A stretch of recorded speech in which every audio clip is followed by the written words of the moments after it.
মহাকুম্ভে পদপিষ্ট হয়ে মৃত্যুর ঘটনা নিয়ে করা জনস্বার্থ মামলা শুনতে চাইল না সুপ্রিম কোর্ট। সোমবার মহাকুম্ভে পদপিষ্ট হয়ে মৃত্যুর ঘটনায় উত্তরপ্রদেশ সরকারের বিরুদ্ধে কঠোর পদক্ষেপের দাবিতে করা মামলা খারিজ করে দিল শীর্ষ আদালত। শুধু তাই নয়, এদিন মামলাকারী আইনজীবী বিশাল তিওয়ারিকে এলাহাবাদ হাইকোর্টে যাওয়ার পরামর্শ দেওয়া হল সুপ্রিম কোর্টের তরফে। উল্লেখ্য, গত 29 জানুয়ারি মৌনী অমাবস্যা উপলক্ষে মহাকুম্ভে হাজির হয়েছিলেন লক্ষ লক্ষ পুণ্যার্থী।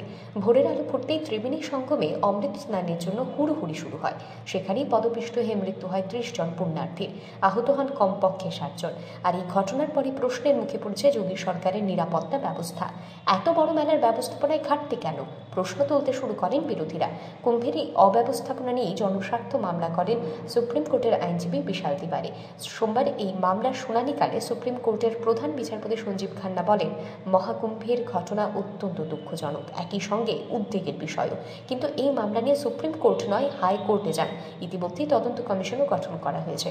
এরপর রাজ্য সরকারের প্রতিনিধি আইনজীবী মুকুল রোহতগি আদালতকে জানান, পদপিষ্টের ঘটনায় বিচার বিভাগীয় তদন্তের পাশাপাশি হাইকোর্টেও মামলা দায়ের করা হয়েছে।